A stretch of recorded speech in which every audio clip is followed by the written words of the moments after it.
Bien, muy buenas noches con todos y bienvenidos al diplomado en atención integral para el paciente geriátrico.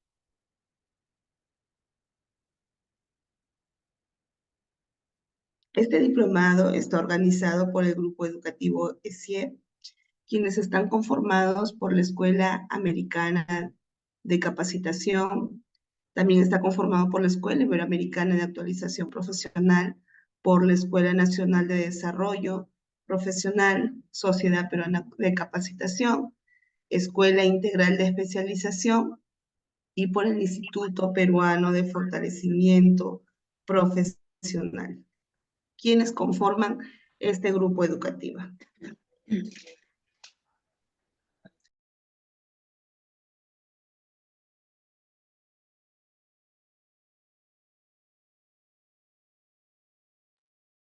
Contamos con una modalidad sincrónica y una modalidad asincrónica.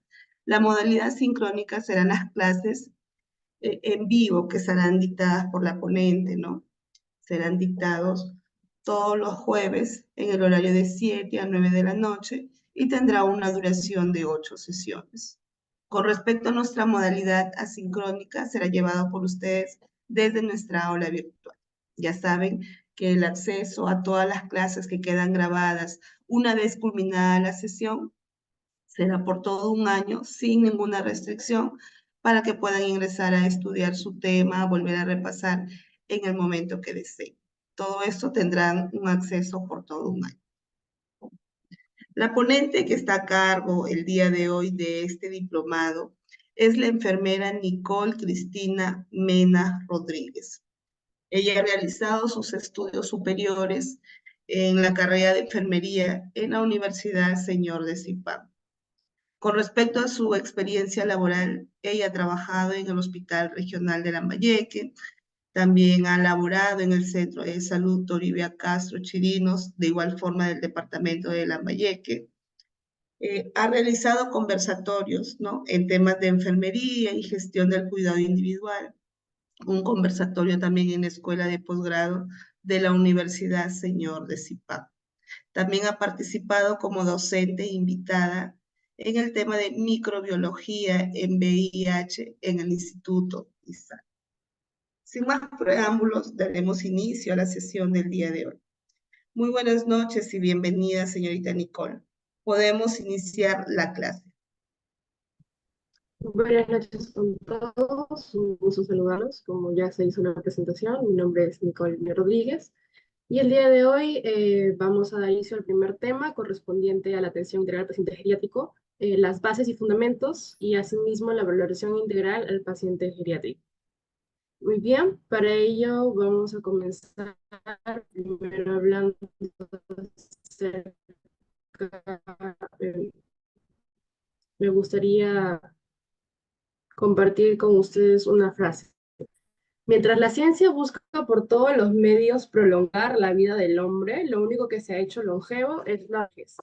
Y es que muchas veces queremos nosotros intentar experimentar, vivir muchos más años de vida, y que vamos a escuchar a nuestros pacientes que posteriormente también atenderemos. Quiero vivir más, señorita. Pero hay que reflexionar que lo único que se ha hecho longevo es la vejez. Porque, pues, bueno, tenemos que tener en cuenta la historia del envejecimiento. Para comenzar con esto, vamos a dar una perspectiva desde 3 puntos de vista. Para comenzar, la historia de la vejez la podemos dividir desde las culturas primitivas. Se consideraba al viejo como el sujeto de más autoridad.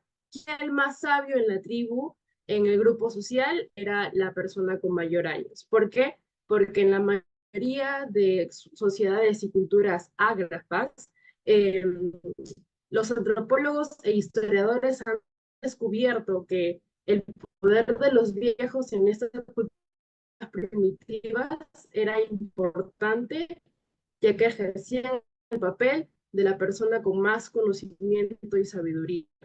Ellos daban los testimonios de todo lo que había pasado en la tribu y asimismo tenían la mayor decisión política, social y cultural. Y bueno, los ancianos de todas estas comunidades eran la memoria. Por ello es muy importante tomar en cuenta que en las primeras culturas literarias, como en el caso de la Biblia, en la Grecia arcaica, los poemas homéricos nos dan un ejemplo de esta situación de la vejez. Cuando hablamos ya en la cultura clásica, se le ve al viejo como un enfermo. Cambia la idea, cambia nuestra percepción acerca del viejo. ¿Y qué nos dice? Pues que en la antigua Grecia había muchos datos de que la vejez y la muerte eran sinónimos. El de ser un viejo era sinónimo de tener una mala vida. Y es que Sócrates dudaba en prolongar su vida, ya que tenía miedo de convertirse en una persona ciega, torpe y con dificultad para aprender, y que son características justamente de las personas mayores. Sócrates y Eurípides solían representar la ancianidad como privada de razón y además como un grupo de personas irascibles. Tenían un montón de opiniones negativas sobre los viejos, y es que los describe como desconfiados e inconsistentes. Sin embargo, Cicerón, los jubilados y las pensiones son sinónimo de vejez. La pensión se contó primero como una recompensa para aquellos trabajos en los cuales habían sido muy sacrificados o peligrosos. Es así como se comienza a remunerar, a dar las primeras pensiones a aquellas personas que habían trabajado tanto en la marina como en la guerra, entre otros, y ya posterior dan gratificaciones a los jubilados dentro del ámbito liberal moderno, ya burocrático, que es un poco más eh, económico. Bueno, ¿y qué tenemos entonces? Que la jubilación y y las pensiones surgen del sector terciario y que, bueno, va a ser un sinónimo, tanto la jubilación y la pensión con el trabajo, y que ahora las personas mayores son consumidores, ya no son productores. La primera parte de su vida fueron productores, pero ahora para la economía son seres consumidores y no pueden dejar de serlo. Entonces es una clave fundamental para entender cómo nuestra sociedad ahora ve a la vejez y a los adultos mayores. Bueno, continuando, tenemos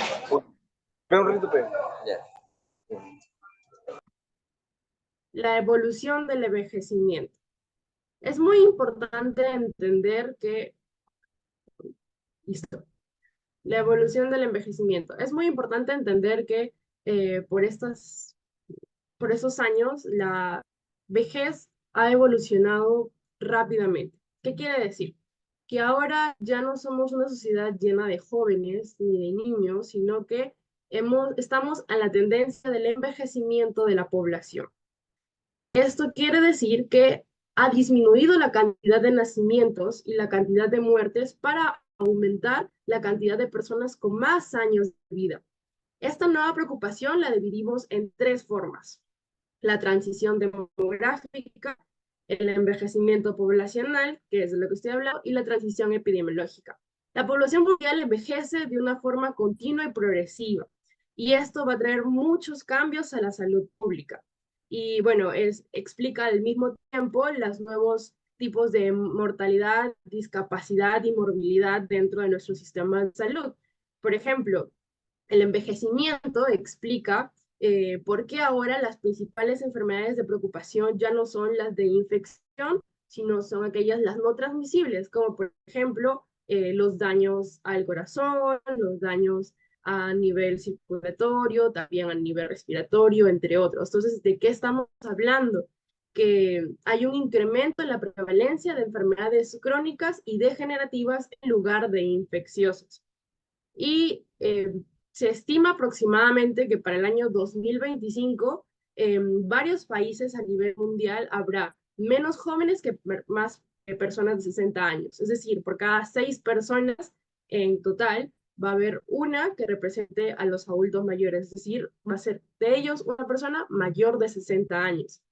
Esta transición demográfica ha sido un proceso gradual por el cual no solamente en nuestro país, sino a nivel internacional, ha pasado, como ven en la pirámide, de una pirámide con una base ancha y un pico corto a otra situación donde podemos observar ya casi una campana para el año 2060, donde el pico está un poco más ancho y la base cada vez más corta.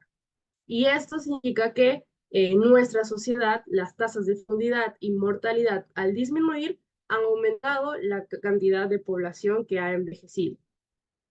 Y bueno, dos aspectos que merecen especial mención si nosotros vemos en las pirámides es en primer lugar que el grupo de personas que más crece son las de 75 años a más, por lo que la persona de mayor edad consume mucho más recursos de atención de salud que los grupos más jóvenes. Y además, en segundo lugar, hay que observar que las mujeres son las que mayor aumentan según la edad en comparación a los hombres. Esto va a traer problemas especiales como la viudez, entre otros. Es así, si echamos un vistazo a nuestra pirámide poblacional, vamos a observar que en 1960 teníamos una base ancha, donde aproximadamente de toda la población a nivel latinoamericana, eh, entre el 8% eran niños de 0 a 4 años e iba descendiendo. De 20 a 24 años aproximadamente era el 4%. ¿Y qué representaban los adultos mayores de 60 a más? Solamente menos del 2%, tanto en varones, que es el color plomo, como mujeres, que es el color eh, naranja. Para el año 2020, 60 años después aproximadamente, hemos visto que nuestra base ha disminuido, es decir, menor cantidad de niños, mayor cantidad de adultos. Esto representa que hay más adultos que puedan sostener nuestro país, una mejor producción económica. Sin embargo, estos adultos, 40 años después, se van a transformar en adultos mayores y va a haber una disminución de cantidad de niños, un aumento de los adultos mayores, como vemos acá, desde 60 a 64 años, ha comenzado a aumentar la cantidad de adultos mayores. ¿Y qué significa esto? Que van a necesitar más personas que tanto cuiden a estos adultos, como así también va a haber un cambio en las enfermedades, como hemos mencionado, y más necesidades de salud. Hay que tener en cuenta que el 13,8% de la población total en Latinoamérica corresponde a personas de 60 años. ¿Qué significa esto? Que hay una evolución tanto en las enfermedades como en las muertes. En la década del año 2010, muchos países de Latinoamérica han alcanzado un envejecimiento poblacional intenso, con porcentajes de población de personas mayores por encima de los observados en países desarrollados como los Estados Unidos y Canadá. Esto ha traído consigo cambios en la salud pública, por lo que las enfermedades crónicas y degenerativas prevalecen en lugar de las enfermedades infecciosas. ¿Y cuáles son ahora las principales causas de enfermedades no transmisibles o enfermedades infecciosas? Tenemos dentro de la primera causa a las enfermedades cardiovasculares. 10,9 millones de muertes a nivel anual se dan en personas por causas cardiovasculares. En segundo lugar, tenemos a las enfermedades respiratorias crónicas, con 4,1 millones de muertes, a la diabetes, con millones de muertes, y por último, al cáncer, que es una de las principales enfermedades que siempre representa a las personas con mayor mortalidad, ¿no?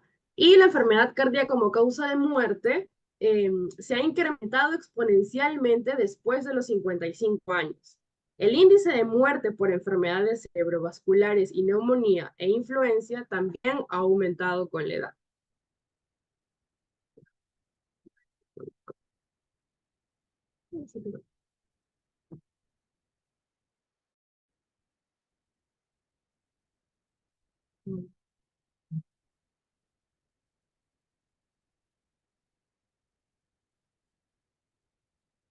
Sí, espera un momento que se detuvo la pantalla.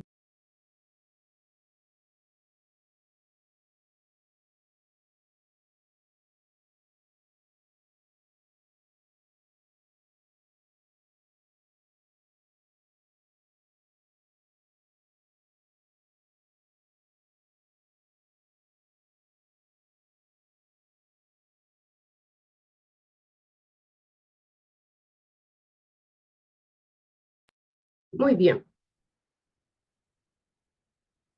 Entonces, En base a toda esta reflexión acerca del aumento de la transición, es necesario también preguntarnos qué le depara a nuestro país y tanto también a nuestra salud. Va a haber mucha más urgencia de personas que estén capacitadas tanto en el cuidado de personas mayores, así como el aumento de enfermedades que, como hemos visto, no transmisibles. Va a haber mayor urgencia en la preparación para el cuidado de adultos mayores, tanto en enfermedades cardiovasculares como respiratorias y al mismo tiempo en los cuidados paliativos. ¿Para qué? Para saber responder frente a personas que padezcan cáncer, entre otros.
Muy bien, disculpen la demora, pequeño problema técnico.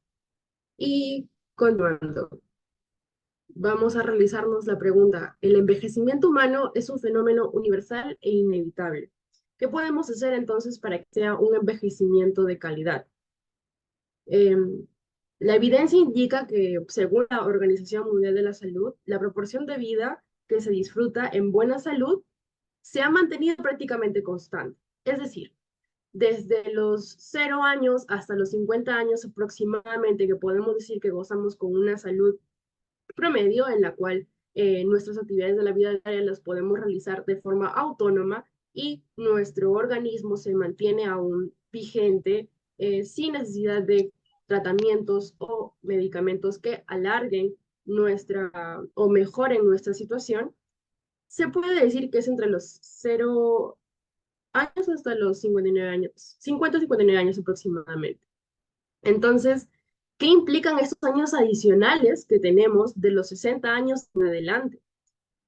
Muchas personas consideran que la vejez está marcada por la mala salud, pero en realidad las personas pueden vivir esos años adicionales con buena salud y en un entorno propicio si es que nosotros, los cuidadores y asimismo los familiares, aumentamos su capacidad para tener una mejor salud. ¿Cómo? Identificando su capacidad física y mental, valorándola, así como mejorando su ambiente y las facilidades que pueda tener para desarrollarse y que la sociedad le dé oportunidades para tener una vejez positiva. No hay que hacer de la vejez que sea algo negativo. Para continuar entendiendo de qué vamos a hablar más adelante, es importante determinar estos conceptos básicos. Cuando hablamos de gerontología, estamos especificándonos a todo aquello relacionado con la vejez. La gerontología es una ciencia que estudia el proceso del envejecimiento. Geron significa anciano y logía es un grupo de conocimientos. En muchas ocasiones se confunde la gerontología con la geriatría. Es muy importante distinguirlos y saber que la gerontología presenta características importantes, dos específicamente: la multidisciplinariedad, que es decir, abarca muchas disciplinas, ya que está involucrado en procesos de envejecimiento como biológicos, psicológicos, sociales, y además la normalidad es otra característica de la gerontología, que quiere decir que estudia a la persona sana, no se limita solamente a la enfermedad o a los problemas concretos, sino que parte del envejecimiento normal. Esta es su principal característica que la diferencia de la geriatría. En segundo lugar, cuando hablamos de adulto mayor, estamos haciendo referencia, también anteriormente denominado ancianos, estamos haciendo referencia a todas aquellas personas con 60 años a más. Según el Ministerio de Salud, los podemos clasificar en 4 clases de adultos mayor. Es decir, nos podemos encontrar con 4 tipos de adulto mayor. El primero va a ser el adulto mayor activo, saludable, aquella persona que no presenta enfermedades crónicas, además que no tiene antecedente de ningún riesgo, no tiene síntomas atribuibles a ninguna patología y cuyo examen físico está normal, en los cuales nosotros debemos de abordarlos siempre desde la prevención, es decir, realizarle sus chequeos cada 6 meses o al año para poder evaluar su rendimiento físico, así como su capacidad de desarrollar cierto tipo de enfermedades. También tenemos al adulto mayor enfermo, que es aquella persona que ya tiene una afección aguda, que puede ser algún resfrío o quizás alguna gripe, alguna infección, pero que se puede curar, o crónica, como diabetes, hipertensión, entre otros. Y hay que ver en qué grado se encuentra la enfermedad. Cuando nosotros nos encontramos con ese adulto mayor enfermo, usualmente son personas que viven con la enfermedad, pero no les inhabilita o no los incapacita de hacer sus actividades diarias. Es decir, son adultos mayores que le comentan, señorita, yo tengo diabetes, tengo hipertensión, pero puedo valerme por mí mismo, puedo hacer mis actividades todavía, me encuentro en esas facultades. Los dos otros tipos de clasificación de adulto mayor que nos podemos encontrar son ya los casos de adultos frágiles enfermos, es decir, que ya se encuentran en estadios avanzados de su patología. Por ejemplo, el adulto mayor frágil es aquel adulto mayor que cumple con 2 criterios o más establecidos por el Ministerio de Salud. ¿Cuáles son estos criterios? Pues en primer lugar, que sea un adulto de mayor de 80 años. Usualmente las personas mayores de 80 años tienen sus capacidades físicas mucho más disminuidas y también puede estar mucho más comprometido su capacidad fisiológica. Dependencia, aquellas personas que ya no pueden movilizarse por sí solos, quizás bañarse, comer o ir al baño por sí solos, no lo realizan, ya tienen un grado de dependencia y tenemos que identificarlos. Aquellos adultos mayores que tengan deterioro cognitivo, es decir, que ya se olviden de las cosas, puede ser leve o moderado a grave. Moderado a grave, que presente patologías como el Alzheimer, entre otros, o leve, que quizás recién esté olvidándose de las cosas, pero se da cuenta, lo percibe. Aquellos adultos mayores que tengan depresión, riesgo social, como por ejemplo abandono, o quizás que se encuentren todo el día solo, que no tengan familiares, o quizás que no se encuentren económicamente independientes, sino que dependan de otro familiar. Que haya sufrido una caída en el último mes o 2 caídas dentro de lo que queda del año. Eh, Pluripatología, ¿qué significa esto? Que presente entre 3 a más enfermedades crónicas. Puede presentar diabetes e hipertensión al mismo tiempo, diabetes, hipertensión, hipercolesterolemia, entre otros más. Además, puedes presentar déficit visual o quizás limitaciones auditivas, secuela de accidente cerebrovascular, Parkinson, entre otros. Y por último, la polifarmacia, que también lo vamos en otras clases, que es aquel adulto mayor que toma más de 2 medicamentos, entonces necesita ya la asistencia o el apoyo. Cuando nos encontramos con un adulto mayor frágil, hay la necesidad de que cuente con una asistencia y una persona ya capacitada para su cuidado. Y bueno, por último, el paciente geriátrico complejo es otro tipo de adulto mayor que podemos encontrar. Es aquel que ya cumple con 3 o más criterios establecidos por el Ministerio de Salud, como son la pluripatología, como ya les mencioné, que tenga 3 o más enfermedades crónicas y que requieran dependencia total, es decir, no puede realizar nada sin el apoyo de alguien. De igual forma, 80 años a más, que tenga un deterioro cognitivo severo, que tenga un problema social y alguna enfermedad terminal, por ejemplo, neoplasia, insuficiencia cardíaca, insuficiencia renal, entre otros. Otro concepto que debemos también de entender y manejar es el envejecimiento. Consideramos el envejecimiento como un proceso continuo, multifacético e irreversible. Continuo porque se va a dar a lo largo de nuestra vida. Nosotros a pesar de que tengamos 20, 30, 40, 50 años, estamos en un proceso de envejecimiento. Por eso es continuo. Es multifacético porque se encuentra en diferentes etapas de la vida y además no siempre tiene para todos una misma característica y es irreversible porque no podemos retornar de este punto. Y representa múltiples transformaciones, tanto a nivel biológico como psicosocial y con nuestro entorno, con nuestra comunidad, a lo largo de nuestro curso vital, desde que somos niños, adolescentes, adultos y adultos mayores. No es lineal, porque a todos el envejecimiento no es similar, debido a factores del desarrollo, desde que son niños hasta que se vuelven adultos, y se asocia vagamente con la idea de la edad de una persona. Una persona menor le dice a otra persona mayor, tú estás envejeciendo mucho más que yo. Se asocia vagamente con la edad, sin embargo, es un proceso continuo que se da durante toda nuestra vida.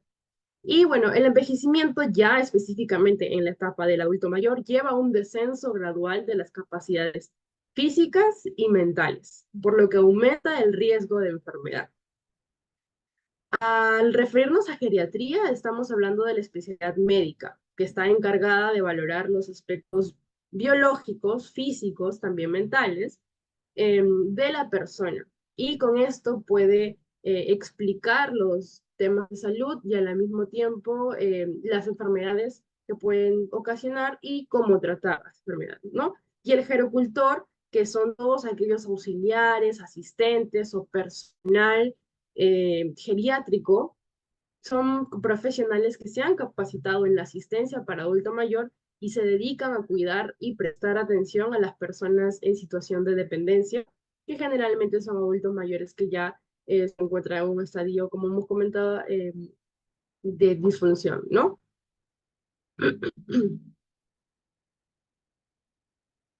Muy bien, también es necesario conocer los modelos para abordar la vejez. ¿Para qué me ayuda a conocer eso? Los modelos para abordar la vejez van a ser indispensables para entender cómo puedo yo acercarme a una persona mayor y sobre todo cómo tratarla, cómo cuidarla y entenderla. Estos modelos nos sirven para nos podemos identificar con un modelo y según ese modelo trabajar nuestra parte asistencial, nuestra parte emocional y además la parte crítica racional. En el modelo clínico, que es el primer modelo presentado, se caracteriza por estar centrado en la enfermedad y en la búsqueda de las causas de la enfermedad desde una perspectiva biológica.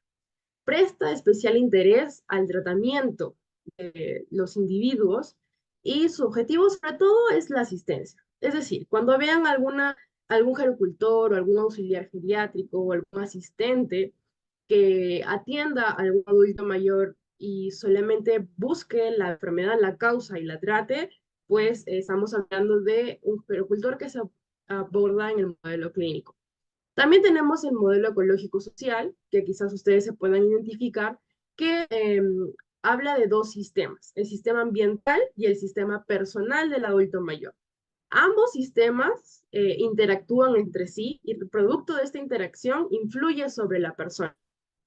Es decir, cuando el adulto mayor interpreta la realidad desde la perspectiva de sus conocimientos, de repente entiende un poco más sobre lo que le está afectando a su salud o un poco menos según cuánto ha estudiado, su profesión y su grado de estudios, pues va a responder a estas situaciones. Quizás la considere como algo bueno o como algo malo y interactúan dos formas. La forma interior, que viene a ser en este caso tanto los grados de estudio como las emociones de la persona, y el grado exterior, que es el ambiente, cómo los demás podemos influir para ayudar a mejorar esta percepción y el grado de recuperación a las enfermedades, ¿no? Para evitar que se estrese al adulto mayor.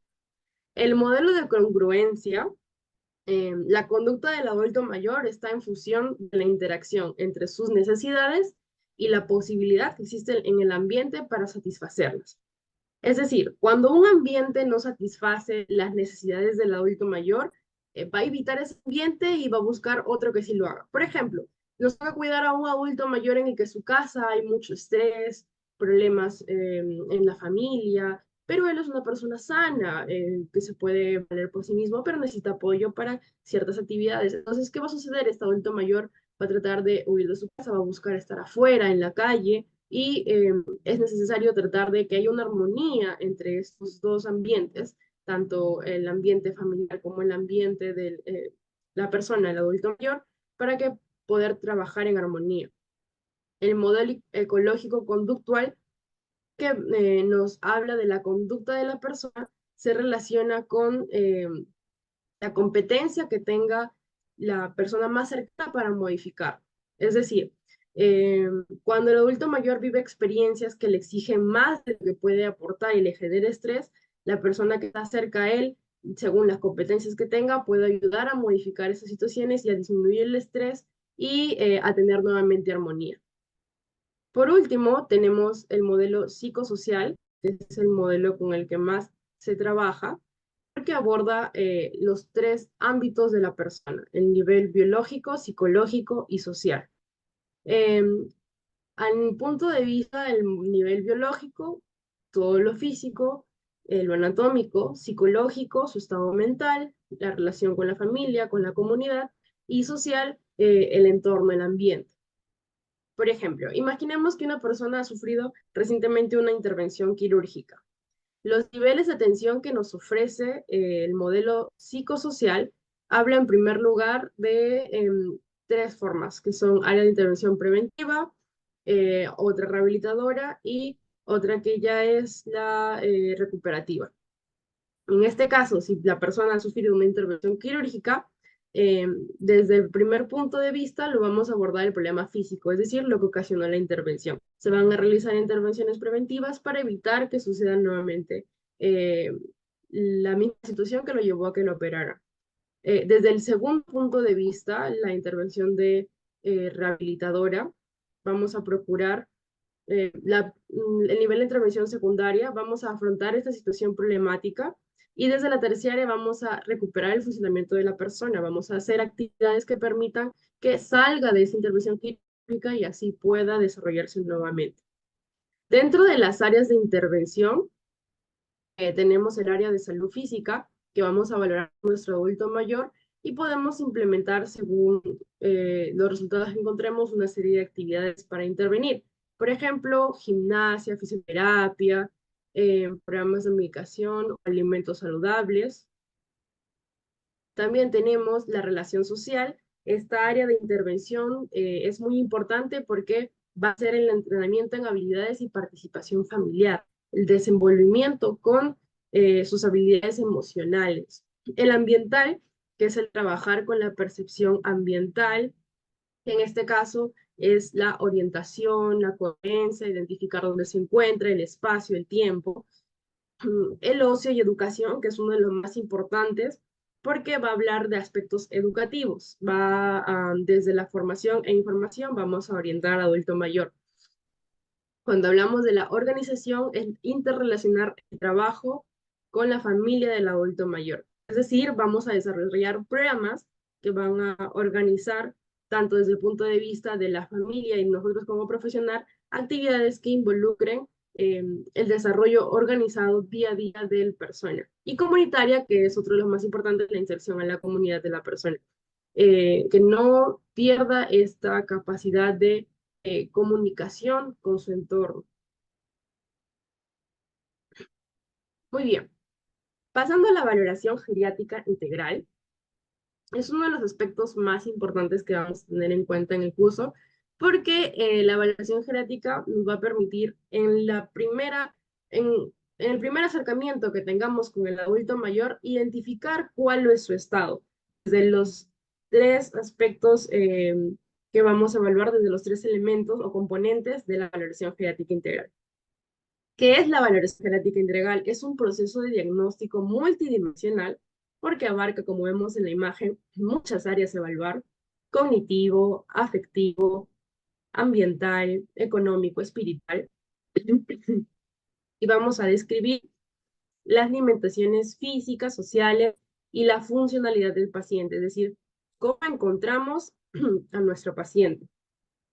Se considera también interdisciplinario multidisciplinario porque no solamente actúa enfermería, sino también otras profesiones como medicina, biología, entre otros, y nos permite elaborar un plan de cuidados para poder abordar al paciente todos juntos. Y bueno, en este caso, vamos a, en primer lugar, identificar. Cuando hacemos nuestra valoración, tenemos que ser observadores e identificar los principales problemas que pueda tener el adulto mayor. En segundo lugar, describir. Vamos a plasmar conforme nosotros observemos todo lo que podamos encontrar de nuestro adulto mayor según las escalas que vamos a identificar más adelante. Cuantificar los problemas físicos, determinar su grado de dependencia o desarrollo, perdón. Además, también su estado psicológico y social. ¿Y cuál es el fin? Alcanzar un tratamiento global y sobre todo disminuir la incapacidad y generar un envejecimiento saludable. Mm,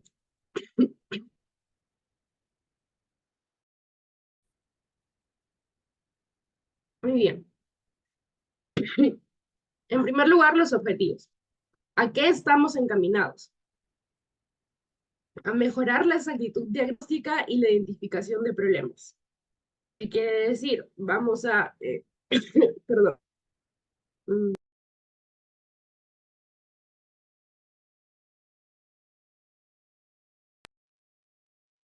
vamos a mejorar la exactitud diagnóstica y la identificación de problemas.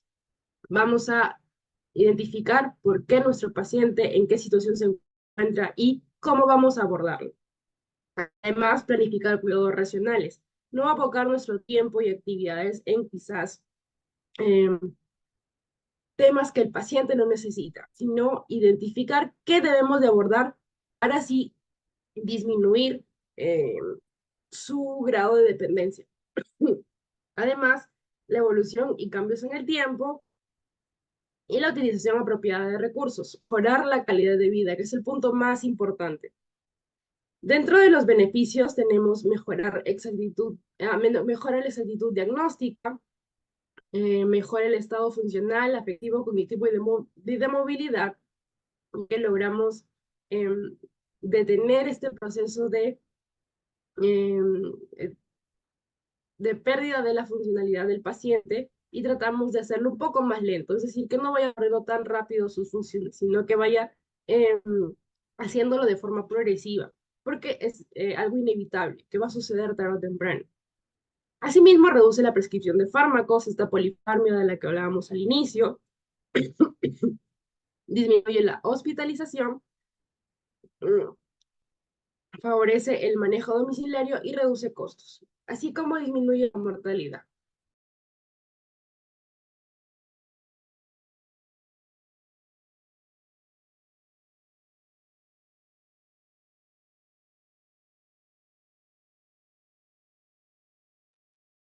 Muy bien.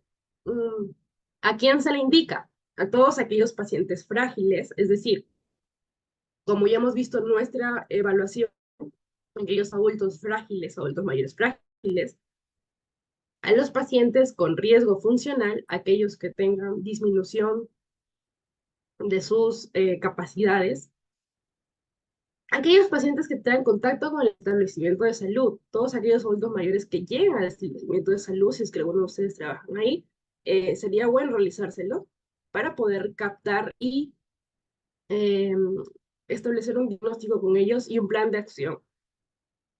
En comorbilidades, aquellos que ya tengan cierto tipo de enfermedades, hipertensión, diabetes o quizás disminución de alguna de los sentidos, vista, oído, entre otros. Y situación de cambio de vida.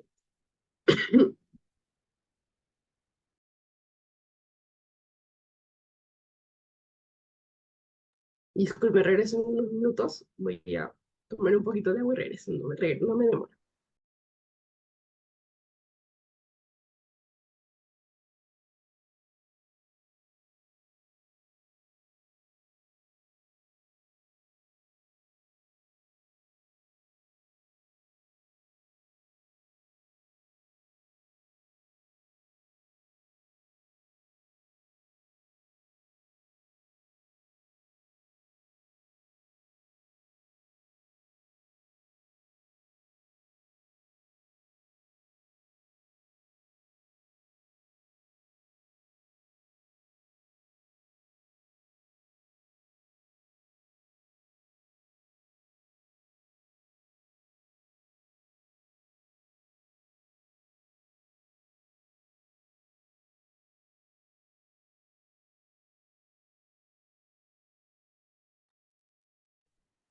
Muy bien, continuando.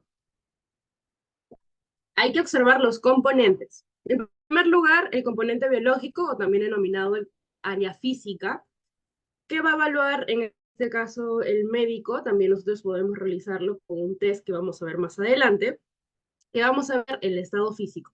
La valoración física, primero vamos a observar desde su cabello, si es que tiene un buen aseo o no, su facie, si lo vemos pálido o quizás con un color normal, agradable. Además, evaluar sus miembros superiores, sus miembros inferiores, observar si se encuentra muy delgado o si de repente es muy obeso. Vamos a evaluar también los factores familiares. Personas que tengan diabetes en la familia, personas que han tenido cáncer, personas con hipertensión, que se encuentren relacionados con nuestro paciente, sobre todo de la primera línea familiar, madres, padres, también hermanos, que son los más cercanos. La historia farmacológica, si en algún momento ha sido administrado con algún tipo de medicamentos, quizás para la depresión, para la ansiedad, para la hipertensión, si es que es mujer y en la gestación tuvo hipertensión o diabetes y tuvo en algún momento, fue administrada con estos fármacos, es muy importante también conocerlo. La historia clínica tradicional, que bueno, ya eso lo realiza el médico. En el área psicológica, vamos a ver la esfera mental o afectiva. El estado cognitivo. Hay muchos tests para medir la evaluación mental y cognitiva, y emocional. Cognitiva, es decir, su capacidad para resolver problemas o situaciones según su raciocinio.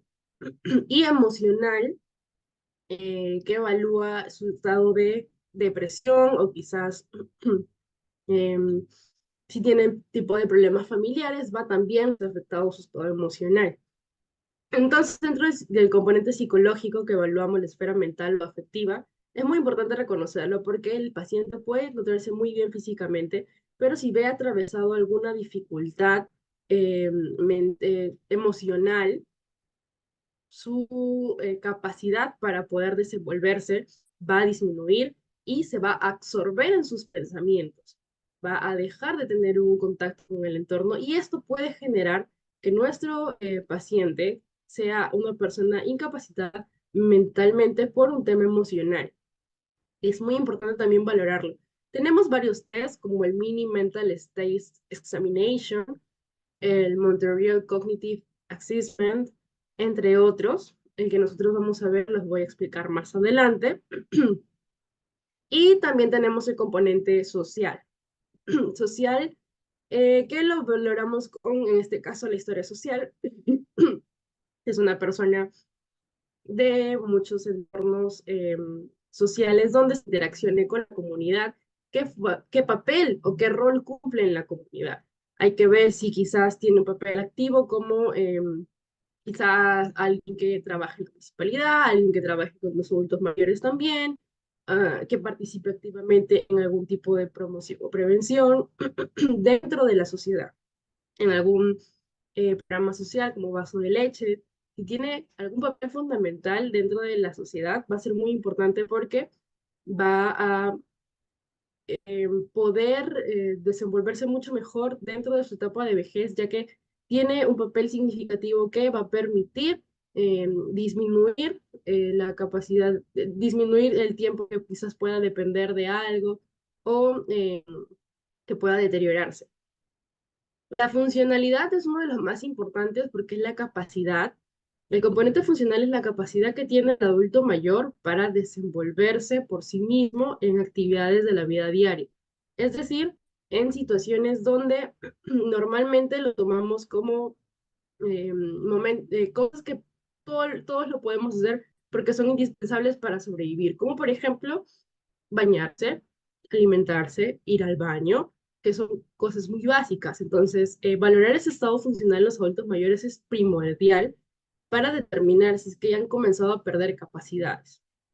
Dentro de estos tenemos a el test de actividades básicas de la vida diaria, como el índice de CAST o el índice de Barter, las actividades instrumentales de la vida diaria, como el índice de Lawton, el Functional Assessment, que es el test de Play.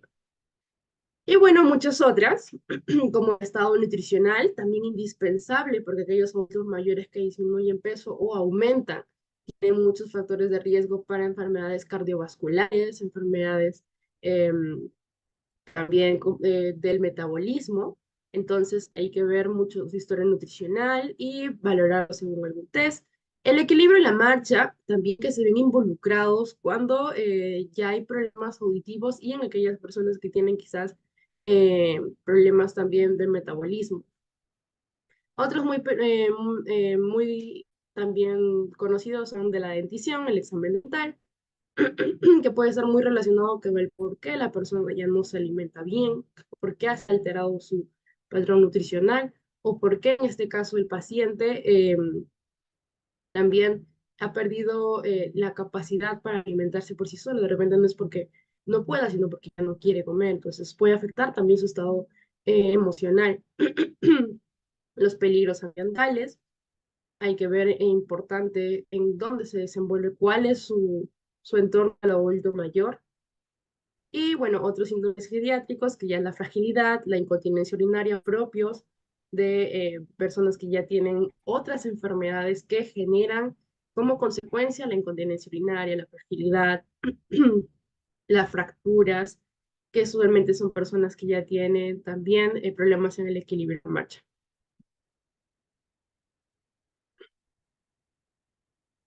Muy bien. Dentro de la valoración funcional es vamos a valorar la capacidad del adulto mayor para desenvolverse día a día. Es decir, para hacer actividades que consideramos parte de nuestras necesidades para sobrevivir. ¿Qué tenemos en el índice de CAS? El índice de CAS em, es un índice que nos permite evaluar la capacidad del adulto mayor para realizar las actividades básicas de la vida diaria. Es decir, 6 actividades que se consideran de supervivencia para que puedan generar una vida y un día a día estable. ¿Qué vamos a valorar aquí? La independencia o la dependencia del paciente para bañarse, vestirse, ir al baño, transferirse, continencia y alimentación. Tenemos en primer lugar ir al baño, que evaluamos si el paciente es independiente o dependiente. Como vemos, independiente o dependiente. Independiente para ir al baño porque se baña solo o precisa ayuda para lavar alguna zona de su cuerpo, como la espalda o una extremidad con minusvalía. Cuando la persona es independiente, podemos marcar aquí como 1 en este ítem, o cuando es dependiente, marcamos acá como un 0. Cuando la persona es dependiente, le preguntamos en este caso a la misma persona o al cuidador principal si la persona precisa ayuda para lavarse más de una zona. Por ejemplo, de repente no alcanza a lavarse la espalda o las piernas o los pies y las piernas. Entonces, y además, si la persona tiene dificultad para entrar en la bañera, ya no se puede sostener solo, necesita que alguien venga y lo apoye. Y además no puede bañar o no puede bañarse solo. Entonces, cuando valoramos el aspecto funcional en el ámbito de baño, para saber si la persona es dependiente o no, primero tenemos que determinar si precisa ayuda para lavar más de una zona o no. Eso es uno. Eh, ¿Precisa ayuda para salir o entrar a la bañera? Eso es otro punto. 2. Y si no puede ir al baño solo, ya cumplió 3 de los ítems que nos dicen que la persona es dependiente. Si cumple solo con uno de estos 3 ítems, de igual forma ya se le considera como una persona dependiente y en baño tiene 0 puntos, es decir, no puede realizar esta actividad. En vestido tenemos de igual forma 2 puntos, si es independiente o dependiente. ¿Cómo sabemos si es independiente para vestirse la persona? Saca la ropa de los cajones y armarios, se la pone y abrocha. Además, de repente tiene dificultad, se excluye el acto de atarse los zapatos porque puede tener dificultad la persona para amarrarse los zapatos o para calzarse adecuadamente los zapatos. Entonces, en vestido valoramos sobre todo que haya la persona pueda coger adecuadamente la ropa, colocársela y abrocharla. Cuando es dependiente, vamos a valorar 2 puntos. Si la persona no se viste por sí mismo, ya es una persona dependiente. O si permanece parcialmente desvestido, ya lo consideramos como una persona dependiente. Entonces, basta que cumpla uno de estos 2 puntos para decir que en vestido también tiene 0 puntos y ahí ya vamos a decir que en vestido no tiene una capacidad funcional. Sucesivamente, en el uso del baño, es independiente cuando va al baño solo, se arregla la ropa y se limpia. Si el adulto mayor puede ir al baño, puede desvestir para ir al baño y limpiarse, muy importante, es un adulto mayor independiente. Si el adulto mayor ya necesita ayuda para ir al baño a hacer cualquiera de sus 2 necesidades, ya se le considera como que no cumple con el tercer punto, que es el uso del baño, no tiene capacidad funcional para el uso del baño. En el caso de movilidad, se considera independiente si el adulto mayor se levanta y se acuesta en la cama por sí mismo y puede levantarse de una silla por sí mismo. Muy importante, se levanta y se acuesta por sí mismo. No es que haya necesidad en el traslado, solo que se levante y se acueste por él solo. De repente lo ayudamos a trasladarse, pero a la hora de echarse lo hace solo y a la hora de levantarse también, y solamente pide ayuda para trasladarse. Y puede levantarse de una silla por sí mismo. Cuando decimos que el paciente ya es dependiente y no tiene capacidad funcional dentro del ámbito de movilidad, cuando precisa ayuda para levantarse y acostarse en la cama o silla. Si precisa ayuda para, no se puede sentar, ya levantarse de la cama o tampoco se puede acostar o en la silla, ya es una persona dependiente. Y si no realiza uno o más desplazamientos, es decir, lo que les mencionaba antes, si ya no puede moverse de la mesa a la sala o de la sala al baño o de la sala a la cocina y ya necesita alguien que lo apoye, que sostenerse en alguien, algún bastón, entonces ya es una persona dependiente. Continencia. Habla de acerca de la capacidad del adulto mayor de saber delimitar sus necesidades para poder acercarse al baño y realizarlo de forma adecuada. En este caso, el control de esfínteres.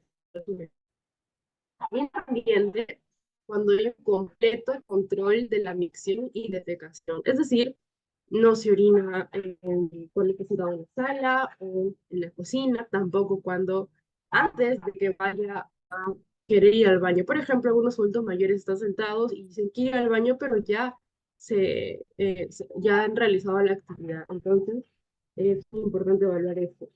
Independiente cuando hay una inconsistencia parcial, es decir, orinó la mitad de repente en su ropa y la otra mitad en el baño, o total, cuando no pudo contener.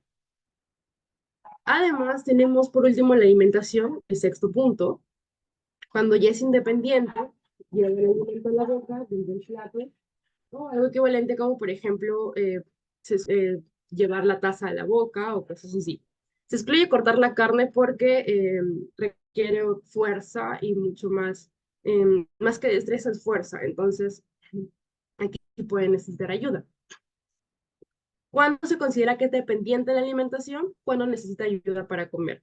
Cuando no come en absoluto, si alguien no está a su costado y le da de comer, o cuando requiere alimentación parenteral. La alimentación parenteral que puede ser tanto por una sonda nasogástrica o eh, la alimentación enteral, o que puede necesitar alimentación por una bolsa de alimentación que se conecta directamente a vena. Vamos a ver un ejemplo de cómo se realiza este test con el test de CAS. Recordemos que el test de CAS valora la funcionalidad desde un punto de vista cualitativo. El puntaje máximo que puede tener es 6, es decir, si el adulto realiza todo independientemente, tiene un puntaje. Se vistió, se puede vestir solo 1, puede bañarse solo 1, y así sucesivamente. Si no lo hace, puntaje de 0. Por eso el puntaje máximo es 6, el puntaje mínimo es 0. Cualquier puntaje menor de 6 porque 6 es lo máximo. Menor de 6 indica deterioro funcional, el cual puede llegar a 0, que indica que es una persona que no puede realizar ninguna actividad, ni no tiene capacidad funcional, no tiene autonomía, y se le conoce como un estado de dependencia total. Además, tenemos un puntaje alfabético que nos permite determinar, saber específicamente en qué nuestro adulto mayor tiene una incapacidad o en qué tiene una dependencia, mejor dicho. ¿Qué ámbito de los 6 puntos tiene una dependencia? Por ejemplo, en la letra A es independencia total, no necesita apoyo para ninguna actividad, tiene un puntaje de 6. En la letra B, por ejemplo, puede tener un puntaje de 5, tiene independencia en todas las actividades menos en una. Puede ser baño, puede ser alimentación, entre otros. Ya la letra C especifica. Por ejemplo, tiene independencia en todas las actividades menos en bañarse y otra actividad adicional. Es decir, bañarse y eh, otro punto adicional a bañarse. Independencia en todo, la letra D, independencia en todo, menos bañarse, vestirse y otra actividad adicional. Y así sustantivamente. Vamos a ver un breve ejemplo sobre el índice de CAS.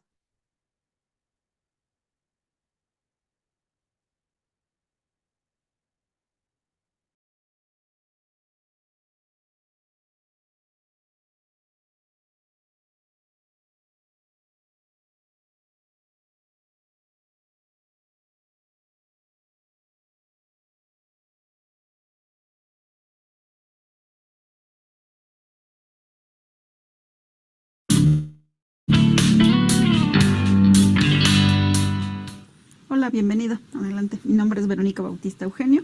¿Me puede decir su nombre completo, por favor? Sí, Víctor Zeus Blancarte Aceves. Señor Víctor, bienvenido.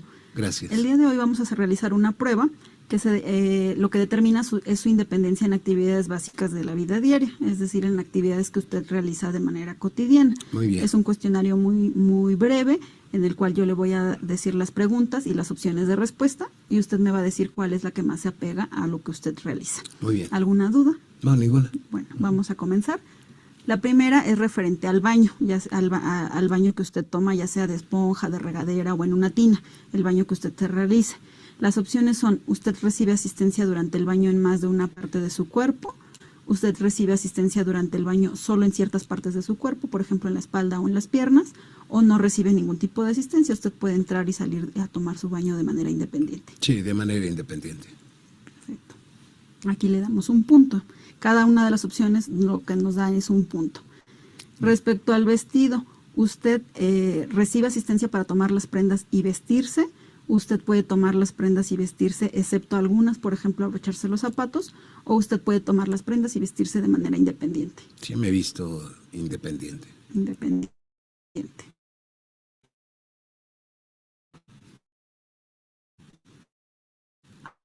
Ahora, el sanitario, usted no asiste de manera independiente al baño, usted requiere asistencia para ir al baño y para limpiarse, o no quiere ningún tipo de asistencia, usted de manera independiente puede asistir al baño.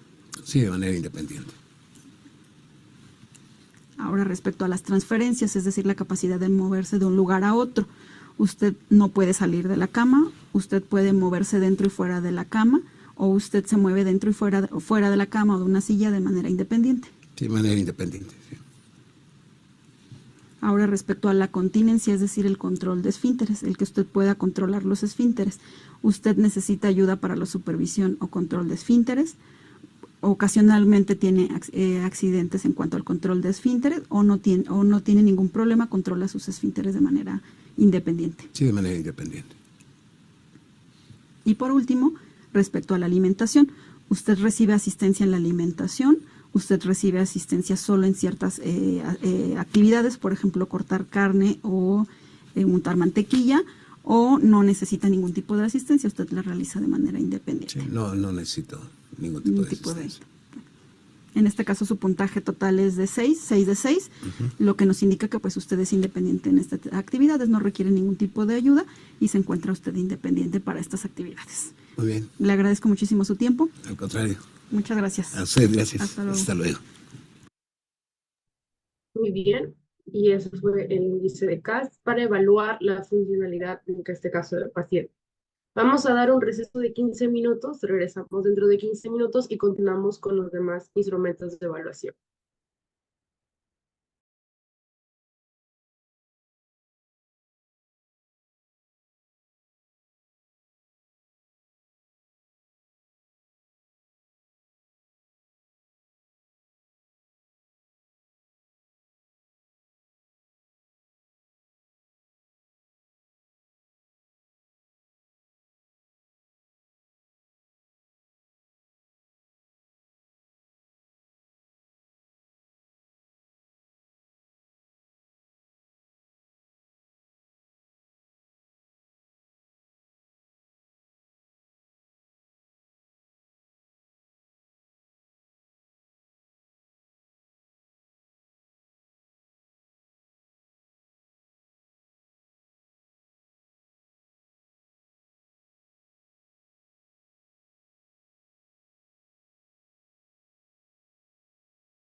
Muy bien, continuamos.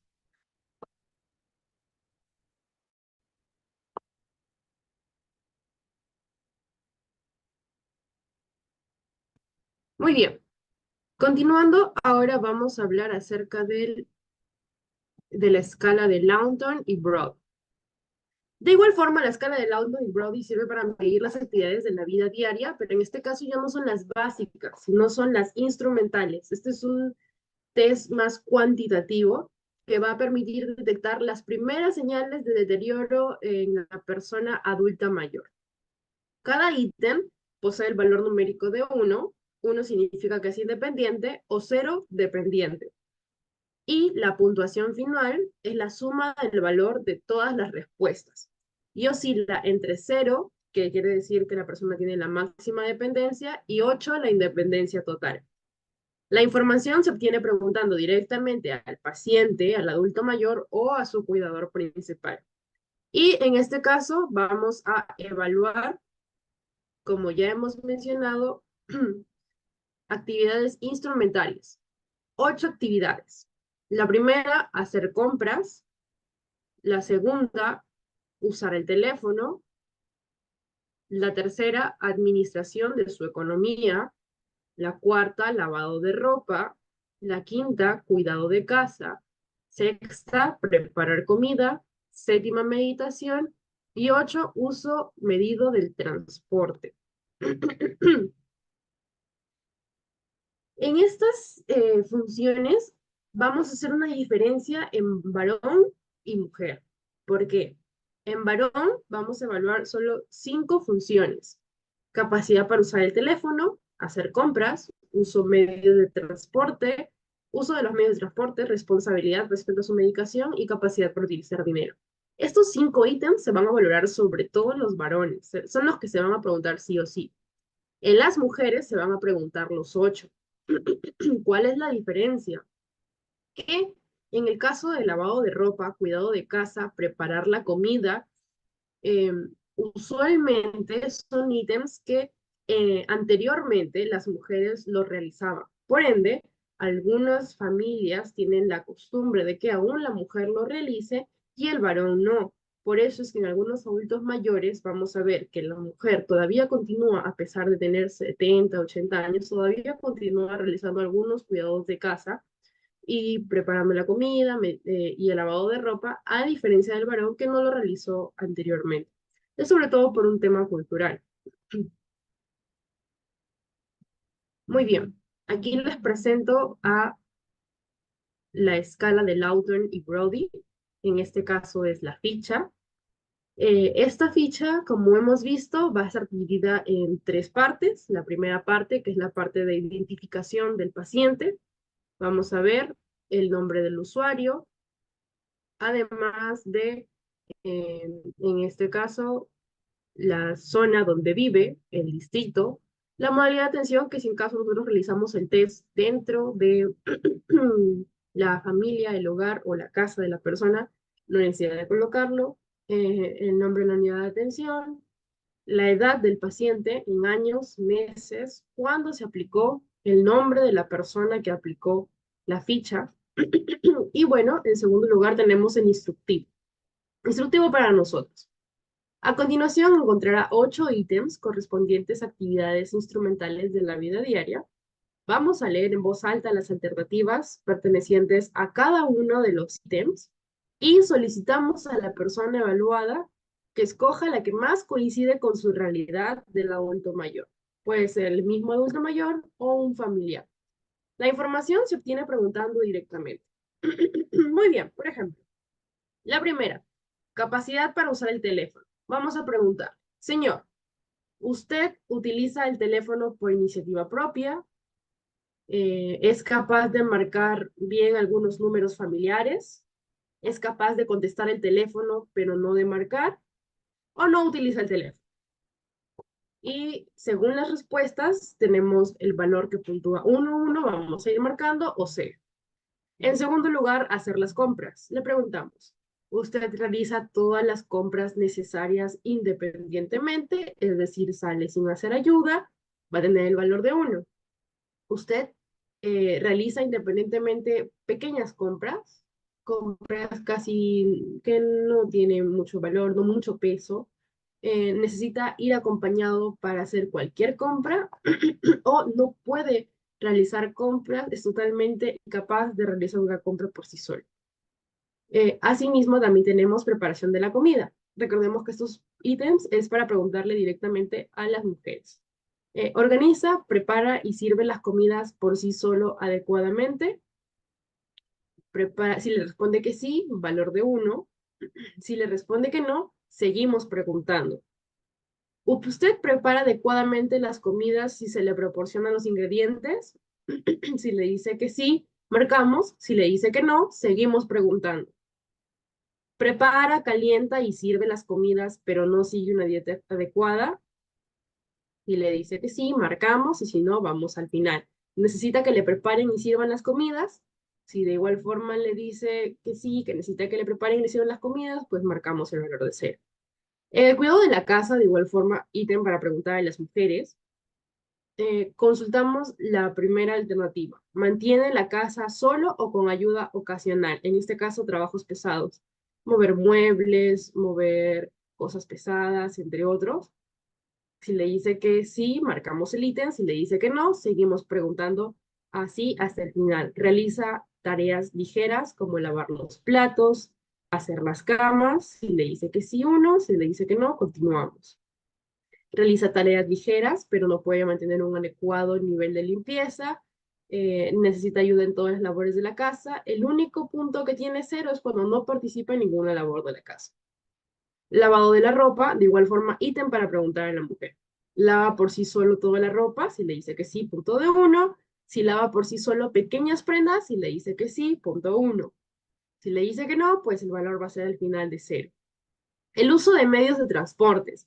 En este caso ya es para ambos, hombres y mujeres. ¿Viaja solo en transporte público o conduce su propio coche? Valor de 1. Es capaz de coger un taxi, pero no usa otro medio de transporte. Valor de 1. Viaja en transporte público cuando va acompañado por otra persona. Valor de 1. Si no le dijo que sí en ninguna de las anteriores, ya en los próximos preguntas que le haga va a tener el valor de 0.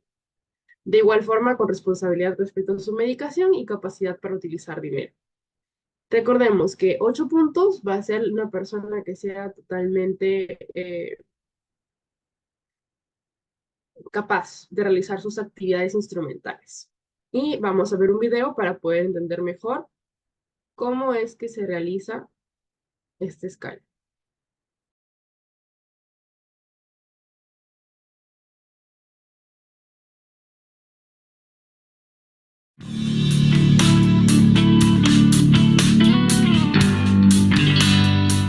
Hola, bienvenido, señor Víctor. Muchas gracias. Mi nombre es Verónica Bautista Eugenio. El día de hoy le vamos a hacer una valoración por medio de unas preguntas y yo le voy a dar las opciones de respuesta también. Si usted tiene alguna duda de las preguntas o de las respuestas que le estoy dando, si requiere más tiempo para darme su respuesta, si quiere que aclare alguna de las respuestas, adelante, me dice sin ningún problema, lo hacemos. Muy bien, muy bien. Bueno, vamos a comenzar. La primera pregunta es respecto a su capacidad de usar un teléfono. Las opciones de respuesta son: usted no usa un teléfono, usted contesta el teléfono pero no llama, usted marca solo unos números conocidos, o usted lo opera de manera independiente, es propia, sin ningún problema. Lo opero de manera independiente. Respecto al transporte, usted no sale, usted viaja en un taxi o en un auto acompañado, usted viaja en transporte colectivo acompañado, usted se transporta solo únicamente en taxi pero no puede hacer uso de otros recursos, o usted se transporta solo, independiente. Me transporto solo, independiente. Respecto a medicación, el uso de medicamentos, usted es incapaz de hacerse cargo de tomar medicamentos, usted se hace responsable solo si alguien se los prepara, o usted es capaz de tomarlo a sus horas y a sus dosis indicadas. Soy capaz de tomarlo a mis horas.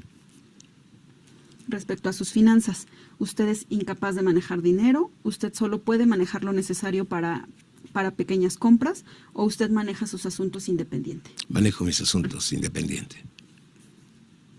Respecto a las compras, usted es incapaz de realizar compras, usted necesita compañía para cualquier compra, usted hace compras de manera independiente, solo pequeñas compras de manera independiente, o usted vigila sus necesidades de manera independiente respecto a Vigilo mis necesidades independientes.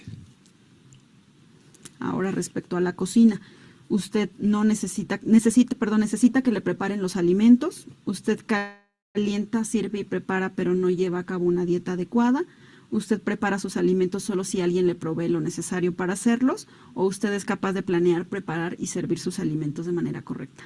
Soy capaz de planear y cocinar y demás. Respecto al cuidado del hogar, las opciones son: usted no participa en el cuidado del hogar, usted necesita ayuda en todas las actividades del hogar, usted efectúa diariamente trabajo ligero sin eficiencia, usted efectúa diariamente trabajo ligero de manera eficiente, o usted mantiene la casa solo o con ayuda mínima. Pues compartimos las actividades, ¿no? Entonces, de manera independiente, de manera usted independiente, las puede realizar. sí. Y la última pregunta es respecto a lavandería, a lavar. Usted, las opciones de respuesta son: no todo se lo tiene que lavar alguien, usted lava solo pequeñas cosas, o usted es capaz de ocuparse de lavar su ropa de manera independiente. Sí, soy capaz de hacerlo independiente. Hasta aquí hemos concluido las preguntas de este instrumento. Si tiene alguna duda o algún comentario, adelante. Si no, pues hemos terminado con esto su valoración. Muy bien. No, pues ninguna duda, muchas gracias. Al contrario, gracias por su tiempo. Que le vaya bien. Hasta luego.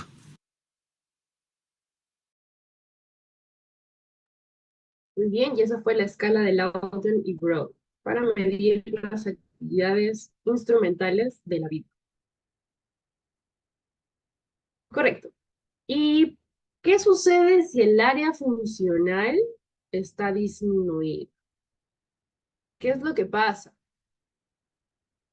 Bueno, los problemas funcionales, como la reducción de la capacidad de autocuidado, pueden desencadenar pérdida de independencia.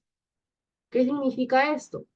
Pérdida de funcionalidad, pérdida de incapacidad de moverse por sí solo o responsabilidad para hacer sus propias comidas, entre otras. Esto va a hacer que la persona adulta mayor requiera apoyo y va a aumentar la probabilidad de institucionalización, que quiere decir la probabilidad de que ingrese a algún hospital o algún centro de cuidados, o que en casa necesite constantemente el cuidado de alguna persona especializada para que pueda ver por el adulto mayor.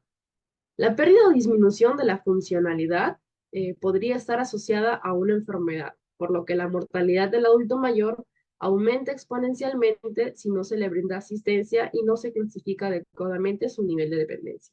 ¿Qué quiere decir? Si no reconocemos a tiempo que el adulto mayor tiene alguna dificultad para hacer actividades de la vida diaria como comer, bañarse, o actividades instrumentales como tomar sus medicamentos, o quizás comer, arreglar la casa, pues esto va a generar una mayor probabilidad de que la persona se enferme, o de repente ya tiene una enfermedad que es la causa de por qué no puede hacer estas actividades. Entonces es muy importante identificar todos esos puntos para poder realizar un correcto abordaje del adulto mayor. Continuando, tenemos a la valoración mental. La valoración mental es uno de los puntos más importantes, ya que el deterioro cognitivo es uno de los, presenta una alta prevalencia en los adultos mayores y condiciona situaciones de gran incapacidad y una muy seria problemática socioasistencial de aumento de la mortalidad. La alteración cognitiva altera la percepción de búsqueda de ayuda médica en forma oportuna, prevención de las enfermedades y aceptación y constancia en el tratamiento médico. Por ende, los pacientes con enfermedades neurodegenerativas necesitan asistencia diaria que contribuya a la prevención de enfermedades, y asimismo presentan mayor predisposición a la presentación de enfermedades agudas. ¿Cómo valoramos nosotros el estado mental? Con el test de Pfeiffer. El test de Pfeiffer es un cuestionario del estado mental que permite detectar el deterioro cognitivo en pacientes adultos mayores, que va a valorar las funciones relativamente básicas: memoria de corto y largo plazo, la atención, si está orientado en tiempo y espacio, la información sobre hechos cotidianos y la capacidad matemática. Cuando nosotros evaluemos, vamos a tener unas respuestas. Es un punto por cada error, es decir, cada vez que se equivoque, un punto. Y entre 0 a 2 se considera un rango normal, quiere decir que la persona casi no se equivocó. Entre 3 a 4 es un deterioro cognitivo leve. Entre 5 a 7, un deterioro cognitivo moderado. Y más de 8 errores ya es un deterioro cognitivo severo. Se permite un error adicional si el nivel educativo es bajo y un error menos si tiene estudios superiores. Si el nivel educativo es bajo, es decir, solo tuvo educación hasta primaria, se admite un error más para cada categoría. Y si el nivel educativo es alto, se admite un error menos. ¿Qué quiere decir? Por cada pregunta que nosotros hagamos, se admite un error más por cada pregunta y obviamente cambia nuestra valoración, nuestras respuestas. Y bueno, no detecta letreros leves ni cambios pequeños en la evolución. Si las puntuaciones son extremas, pues no hay duda. Es decir, si tiene más de 8 errores, no hay duda que hay un deterioro cognitivo severo.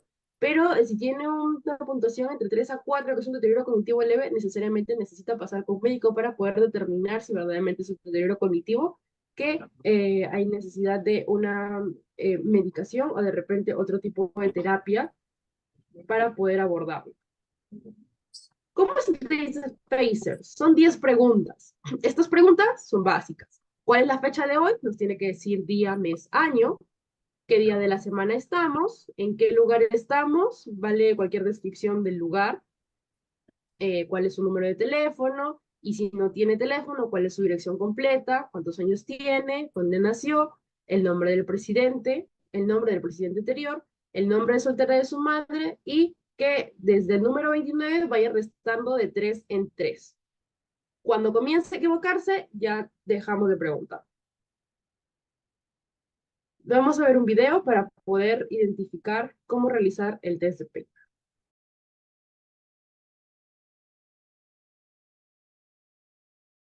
Buenas tardes, yo soy Adolfo Stephen Fenrojas, el kinesiólogo que va a tratar el día de hoy a nuestro paciente y a evaluarlo más que nada cognitivamente. Este test consiste en unas 10 preguntas en las que usted va a acatar cada pregunta con su respuesta. ¿Ya?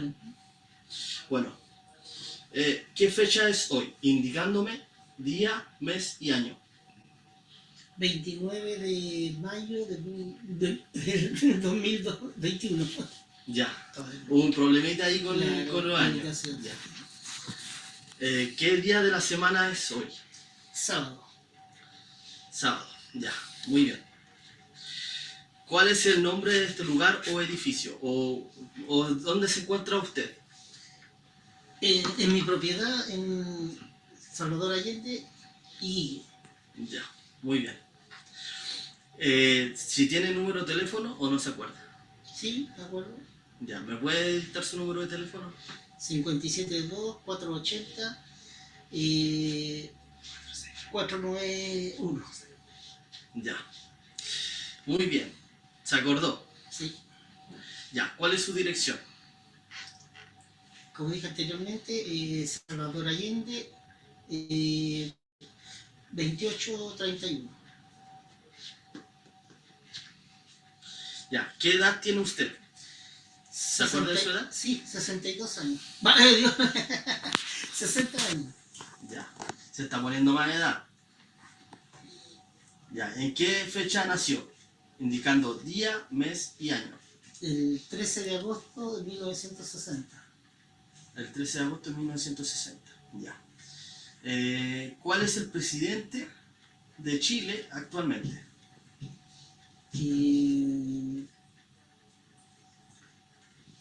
El señor Sebastián Piñera. Sebastián Piñera. Ya. ¿Cuál es el presidente anterior en su mandato? La señora Michelle Bachelet. Ya. ¿Cuál es el apellido de su madre? Carrasco. Carrasco. Ya. Ya. La última pregunta. A 20 le restamos 3. ¿Cuánto es? 17. Ya. Y si continuamos restándole 3 a cada resultado, ¿cuánto es? 14, 11, 8, 5, 2. Y quedamos en 0, ¿cierto? No. No alcanzamos el 0, ¿cierto? Ya. Bueno, finalizando, podemos ver que un adulto mayor, autovalente, ya que no se equivocó en ninguna pregunta, Solamente hubo un par de confusiones en las respuestas, pero eso acata como de 0 a 2 errores, que tenemos una función cognitiva independiente y habilidades intelectuales intactas. Bueno.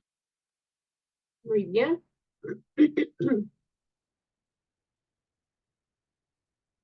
La valoración emocional. Uno de los puntos más interesantes a tocar dentro del tema de los adultos mayores, porque el estado afectivo es uno de los que puede desencadenar muchas enfermedades sin que nosotros nos demos cuenta. La depresión se encuentra presente en el 40% de las mujeres adultas mayores y el 20% de los varones. Y la enfermedad depresiva en la población anciana es un problema de salud muy grave. Conduce a un sufrimiento innecesario y que lleva a un deterioro de la función, tanto física como cognitiva. ¿Por qué? Porque hay un encimamiento en la persona. Entonces, ¿qué nosotros podemos utilizar para valorar las emociones? La escala de depresión geriátrica de Yesa-B. Ese es un instrumento muy conocido que fue reducido anteriormente, cuando fue desarrollado por Brink y Yesa-B en 1982, tenía 30 ítems, ahora ya se ha reducido a 15 y hay otro con 5. En cualquiera de los dos, cualquier respuesta errónea puntúa 1, y en el caso de la versión de 15, los valores de 0 a 5 es normal, de 6 a 10 es una depresión moderada y menor de 10 es una depresión severa. En el caso de la escala de depresión geriátrica de Yesa-B, como podemos ver, se le pregunta al paciente, ¿está satisfecho con su vida? Si responde que no, ya puntúa como 1. Si todos los que tenemos marcados en círculos son las respuestas que generan un puntaje. Por ejemplo, ¿ha abandonado muchas de sus tareas habituales y aficiones? Si le responde que sí, ya van 2 puntos. Y así sucesivamente. Los que están marcados, resaltados con plomito y también con cursiva, es el test más reducido de 5 puntos, de 5 ítems, ¿no? Pero el que tenemos en general es el de 15. Si el paciente responde todos los círculos que hemos marcado, pues definitivamente es un paciente que ya tiene una depresión bastante crónica, ¿no? ¿Y cómo podemos nosotros valorar el test de depresión de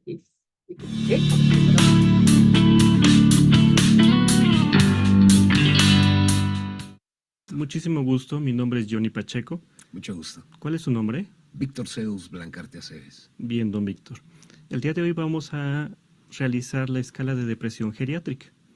Esta es una escala que nos va a ayudar para saber si usted tiene alguna alteración en el estado de ánimo. Bien. Para realizar esta escala, necesito que me conteste de acuerdo a lo que ha sentido durante la última semana.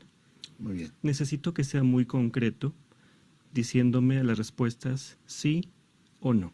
Muy bien. Sé que algunas son difíciles, pero si usted gusta comentar algo, si le parece, lo podemos hacer al final del cuestionario.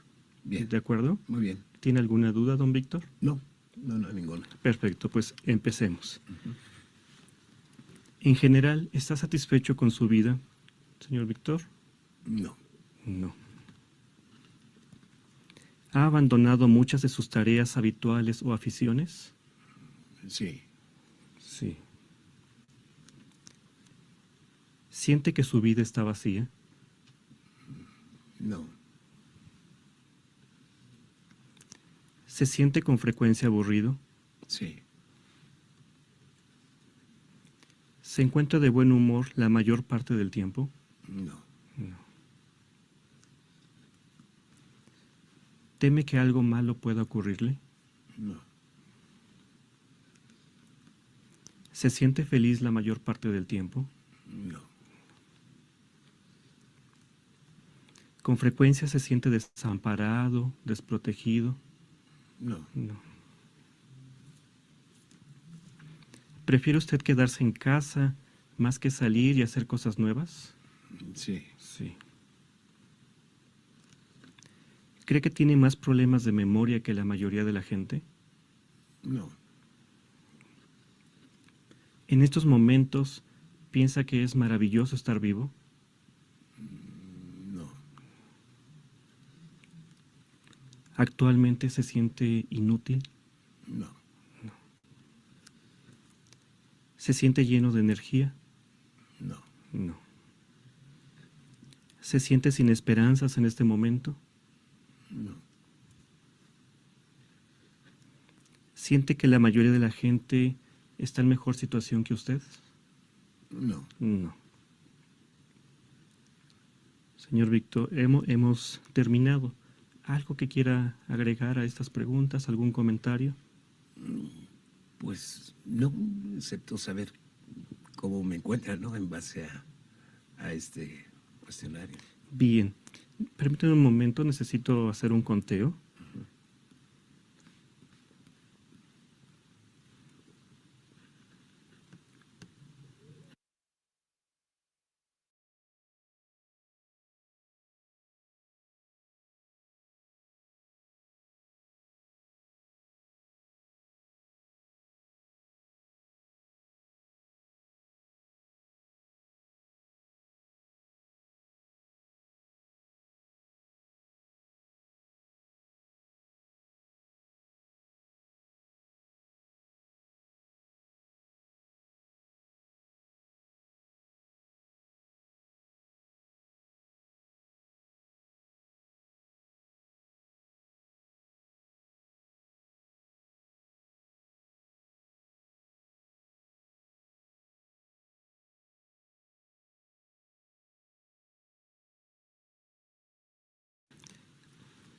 Bien, señor Víctor. He hecho el conteo de los puntos y de acuerdo a este cuestionario tengo un puntaje de 8 puntos. Quiere decir que usted tiene la presencia de síntomas depresivos. Cuando este cuestionario sale positivo, quiere decir que usted necesita la valoración por un especialista, que ya puede ser un psiquiatra, que puede ser un geriatra o un médico especialista que puede evaluar todo esto. Si usted me permite, yo puedo canalizarlo para que este médico pueda hacer un abordaje mucho más completo y dé un tratamiento especializado. Sí, claro que sí, ¿Sí me se lo lo voy a permite? agradecer, claro, sí. Perfecto, pues muchísimas gracias, por mi parte es todo y en un momento estamos con usted. Muchas Bien, gracias, doctor. muchísimas Mucho gracias. gusto, gracias. Muy bien, y eso fue la escala de ISAP para valorar el estado mental. Y por último tenemos la valoración nutricional, un punto muy importante para poder tener en cuenta cómo se encuentra nuestro adulto mayor. La malnutrición, que muy pocas veces es evaluada, es el estado de deficiencia o también de exceso de uno o más nutrientes. Y esto condiciona un aumento de la morbilidad y o mortalidad. Por ende, se debe evaluar si es causa o consecuencia de alguna enfermedad. En el adulto mayor, la ausencia, la falta de comer, puede indicar que tiene algún tipo de enfermedad, no solamente metabólica, sino también emocional.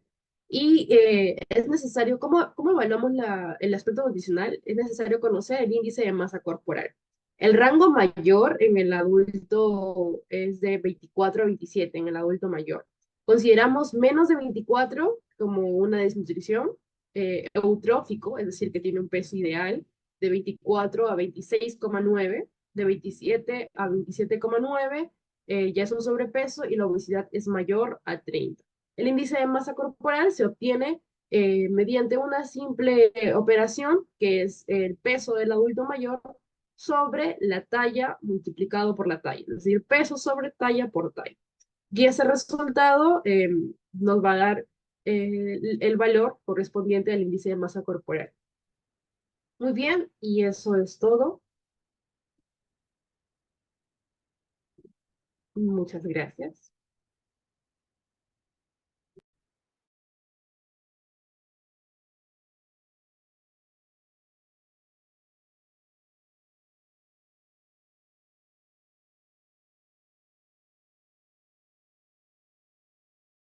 Muy bien, si tuvieran alguna pregunta o quizás alguna duda.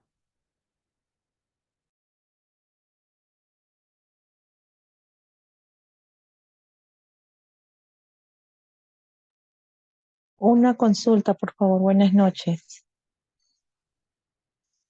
Buenas noches. Bueno, yo ahorita tengo una pacientita con Alzheimer Y bueno, en su casa, parece que recién le han diagnosticado, o sea, como que al principio no lo aceptaban, ya tiene como 3 años. Yo recién estoy con ella. Y le están dando de comer una taza grande de avena, un pan con queso, frijoles y sopa, un plato hondo como si fuera de un adulto y la comida igual. O sea, y le obligan a que tiene que comer y tiene que comer. ¿Qué tanto es verdad esto? Porque tengo otra pacientita que tiene demencia senil, pero ella le da un poquito. En la noche una tortillita, una tacita chiquita de leche y su compotita de fruta. En el desayuno lo mismo, en el almuerzo sí, un pedazo de pescado, un pollito deshilachado, la piernita, con su camote o su papita dorada, ¿no? Y siempre ensalada y su fruta. Esa es mi consulta. Tanto a la primera paciente con Alzheimer le están dando una buena alimentación, la familia, ¿no?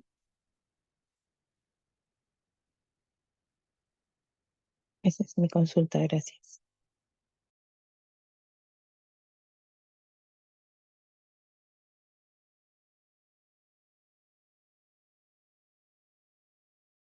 Muy bien, muchas gracias a Erika, la señora Erika, que nos ha dado su consulta. En el caso de los pacientes con Alzheimer, que nos mencionó en el primer caso, es muy importante reconocer que ya tienen un deterioro cognitivo y son pacientes que ya no se encuentran eh, coherentes con nuestra realidad, porque muchas veces la distorsionan y se acuerdan del pasado. Es decir, entienden muchas cosas de lo que sucede ahora, pero lo mezclan con cosas del pasado y suelen distorsionar algunas cosas. Comidas que le gustaban hace unos meses o hace un año atrás, ya probablemente no le guste y quieran otra cosa. Entonces, esos pacientitos se vuelven bastante volátiles y muy cambiantes. No podemos exigirles, como usted nos comenta, comer, porque estamos yendo contra el deseo del paciente y lo que vamos a hacer es enfurecerlo y al mismo tiempo que nos considera a nosotros su enemigo o como una persona que va a rechazar, ya no nos va a aceptar. Lo que debemos hacer es darle comidas de poca cantidad, pero más. Es decir, aumentar la dosis de comida en el día, que antes eran 3, ahora pueden ser 5 o 6, y en menor cantidad. Darles comidas que quizás despierten su apetito. La cantidad va a depender mucho de cuánto tolere el paciente, pero no hay que abandonar eh, una buena alimentación para que no se vuelva muy delgadito, porque también después cuando disminuye mucho su peso, eso lleva a que tenga más enfermedad y se vuelva mucho más susceptible. Entonces, una buena suplementación, si, si hay la posibilidad, que tenga suplementación con algún tipo de eh, eh, polvos, no quiero decir la marca en sí, pero para poderlo ayudar a que continúe con una buena masa muscular y asimismo aumentar la cantidad de proteínas, como pueden ser las avenas, también en carnes, que no sean muy pesadas, no carnes rojas, sino más bien de repente higaditos de pollo, sangrecitas, cosas ligeras que le van a ayudar y que sobre todo sea en el transcurso del día. No podemos, son pacientes que tienen un cambio de humor, un cambio de emociones bastante volátiles. Y si les exigimos, no van a comer. Definitivamente no van a aceptar ningún tipo de comida. Y hay que tratarlos siempre con bastante paciencia y nunca darles la contra. Hay que más bien tratar de cambiar un poco de palabras, un juego de palabras, de repente una actitud un poco más asertiva, más contenta para poder ayudarlo a encaminarse en lo que nosotros decíamos. Porque si vamos a ir directamente a atacar, no vamos a lograr ningún tipo de objetivos. Y con la otra pacientita que le dan sus frutas, si no me equivoco que me comentó, además de su comida balanceada, que es muy importante. Pero hay que recalcar que siempre en su plato de los pacientitos esté presente una carne que sea más o menos del tamaño de su puño, asimismo verdura y un poquito de carbohidratos, que necesariamente tienen que ir variando. en el día a día. Y vamos a ir probando también qué es lo que le gusta comer más y qué no. Vamos a comenzar a descubrir, porque ya no es la misma persona de antes, ahora ha cambiado. Y tenemos que empezar a descubrir qué es lo que le gusta ahora. Y probablemente dentro de un tiempo, nuevamente, quizás lo que nos aceptaba hoy ya no nos acepte, entonces hay que ir transformando. Pero no hay que descuidar la alimentación, porque en el caso de los pacientes con Alzheimer, muchas veces cuando no se logra acercarse bien al paciente y darle una correcta alimentación balanceada, puede en este caso terminar con alimentación parenteral, que sería una sonda nasogástrica, que ya definitivamente serían en los casos más extremos, pero puede llegar. Entonces hay que procurar, sobre todo, hacernos sus amigos, conversar, jugar de la mejor forma que podamos para tratar de cambiar, no cambiar, sino acercarnos, porque definitivamente que la forma agresiva no nos va a abrir un camino, no vamos a lograr nada. Espero haberla ayudado con su pregunta, señora Erika. Excelente, claro que sí, muchas gracias. Aunque la segunda parte no lo escuché porque justo llegó el familiar del paciente, pero sí, sí lo entendí, gracias. Muy bien. Si alguien más tuviera otra pregunta.